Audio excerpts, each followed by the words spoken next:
We've all seen people win insane amounts of money and fame from winning F1 races. But what happened to the worst drivers? Well, today we're going to talk about the 8 worst drivers in F1 history and what happened to them. Let's start with Yuji Ide, a Japanese driver who spent years competing in various racing categories in his home country. By the time he reached F1 in 2006, he was already 31 years old, relatively ancient for a rookie in the sport. But we're not here to judge him, or at least not for his age. He was signed by the newly formed Super Aguri team. The team wanted 2 Japanese drivers, and Ide fit the bill. But from the moment he stepped into an F1 car, it was clear that something was amiss. The biggest problem? Ide couldn't speak a word of English. Now, imagine that problem in a Formula 1 team where split-second communication is crucial. It was kind of funny because his teammate, Takuma Sato, often had to act as a translator. But once Ide was in the car, he was on his own.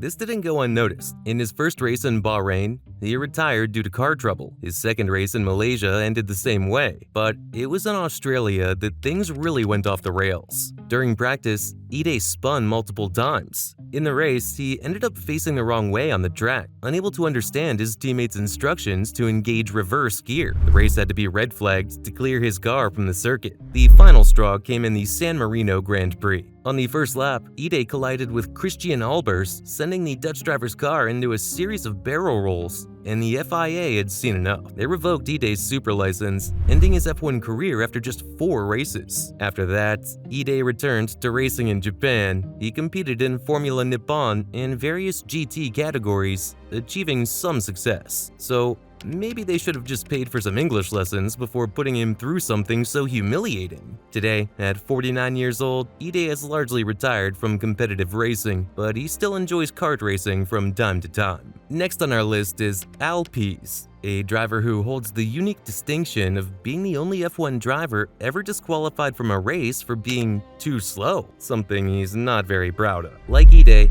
he came to motorsport relatively late in life, only starting to race seriously in his 40s. Despite his age, Pease was determined to make it to the highest level of the sport. His F1 debut came at the 1967 Canadian Grand Prix, driving an Eagle Climax. At this time, he was already 46 years old, and his first race, a comedy of errors. His car's battery died before the start, forcing him to begin 6 laps behind the field. He then spun and stalled, losing even more time. By the end of the race, he'd completed 47 fewer laps than the winner. And this isn't even the worst of it. In 1969, during the Canadian Grand Prix, he was driving an outdated Eagle Climax and was woefully off the pace. Not only was he slow, but he was also becoming a danger to other drivers. He aggressively blocked faster cars trying to lap him, despite being several laps down himself. He was shown the black flag, disqualified for being too slow and potentially dangerous. That marks the end of his F1 career. Even after his death in 2014, many remember him as the slowest driver in F1.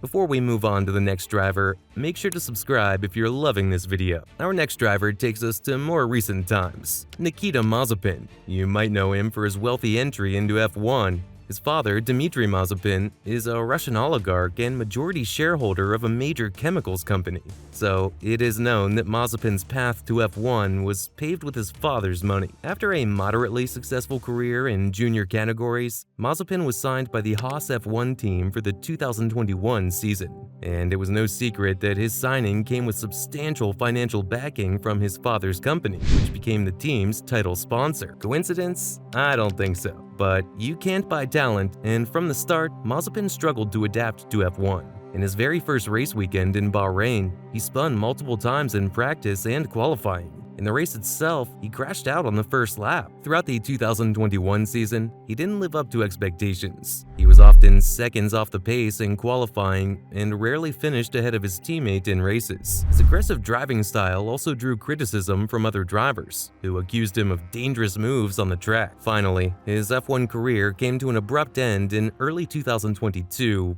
but not due to his on-track performance. Following Russia's invasion of Ukraine, Haas terminated their relationship with both with Mazepin and their Russian title sponsor. Just like that, Mazepin was out of F1 after just one season. But in 2023, he competed in the Asian Le Mans Series, marking his return to professional racing. About his future in top-level motorsports, we still don't know. Moving on, we come to Mahavir Raghunathan, a driver whose performances in Formula 2 left many questioning how he ever made it to that level. Why?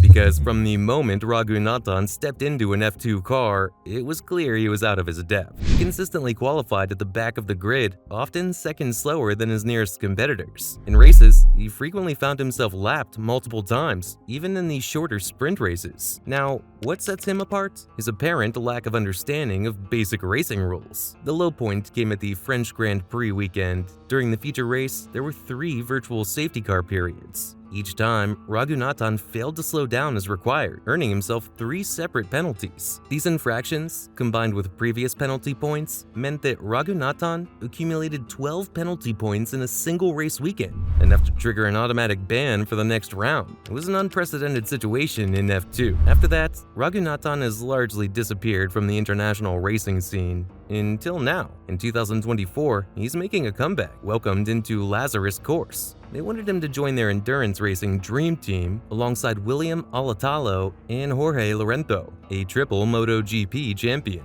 So for Raghunathan, the story definitely isn't over. Next on our list is Taki Inoue, a driver whose arch nemesis are the safety cars. He made the jump to Formula 1 in 1994. To be honest, his on-track performances were largely forgettable, with a best finish of 8th place at the 1995 Italian Grand Prix. But people remember him fondly for one reason. Well, 2.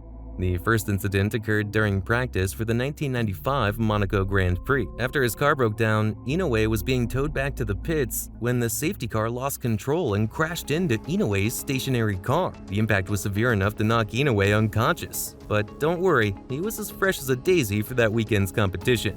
This incident was forgotten until the end of that same year during the Hungarian Grand Prix. After retiring from the race with an engine failure, Inoue was attempting to put out the fire when the medical car, arriving on the scene at speed, hit him, sending him flying. Remarkably, Inoue escaped with only minor injuries on his legs. Being run over by a safety car once is one thing, but twice? I'd take it personally. Maybe that's why he left F1 in 1995 and went back to racing in Japan until he retired completely, maintaining his status as the F1's cult figure and safety cars' N1 hater. The next driver is Ricardo Rosset, a Brazilian whose F1 career promised much but delivered little. And we don't want to sound too harsh on him. From Sao Paulo, Rosset showed early promise in junior categories. He finished as runner-up in his debut year in Formula 3000 in 1995, which earned him a shot at F1 with the Footwork team for 1996. But his debut season was a struggle from the start. Paired with the experienced Jos Verstappen,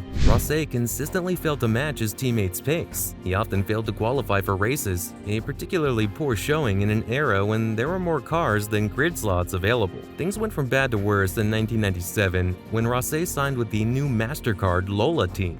The team's car was woefully uncompetitive, and they failed to qualify for their first race. The team's financial troubles meant they withdrew from F1 after just one race weekend, leaving Rosset without a drive. People believed in him, and he got one more chance in F1 with the Tyrrell team in 1998. However, his performances did little to silence his critics. The thing is, he made such a little impact in F1 that few remember him, so instead of a humiliating retirement, he chose to leave before it could get worse. He left in 1998 to focus on his sportswear business in Brazil. However, to everyone's surprise, he made a return to competition in 2008, racing in the Brazilian GT3 Championship. He finally found success in this category, winning the Porsche GT3 Cup Brazil Championship 3 times between 2010 and 2015. After that, he definitely retired. Now, let's take a look at a Swiss driver whose career was also a bit short, but definitely not quick. Jean-Denis Delattre. His first F1 appearance came with the struggling La Rousse team at the 1994 Australian Grand Prix. His performance was nothing short of disastrous. He qualified second to last and, in the race, fell back so quickly that he was being lapped as early as lap 10.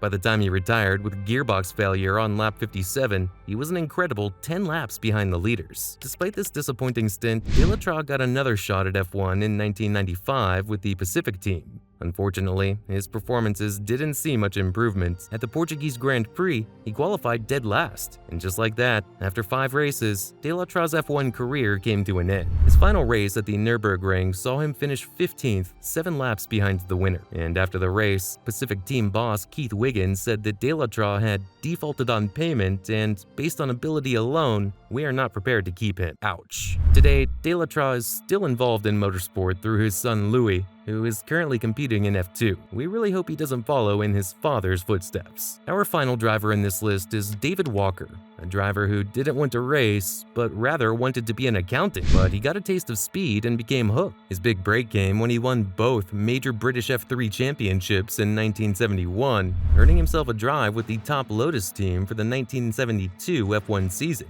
where he was partnered with the reigning world champion Emerson Fittipaldi. And bam, big mistake. Throughout the entire 1972 season, he failed to score a single championship point, while Fittipaldi went on to win the world title. Walker's best chance for a good result came at the Spanish Grand Prix, where he was running in 5th place, but his car ran out of fuel with just 3 laps to go. It was just bad luck. The thing is, he showed genuine talent, but in junior categories. So after retiring from racing, Walker moved back to Australia and set up a marine charter company in Queensland. He passed away in May 2024, remembered more for his junior category successes than his brief and unsuccessful F1 career. And I think that's a better way to be remembered. And that's an update on the lives of the worst F1 drivers of all time. If you enjoyed this video, remember to like, subscribe to the channel, and turn on notifications so you don't miss a thing.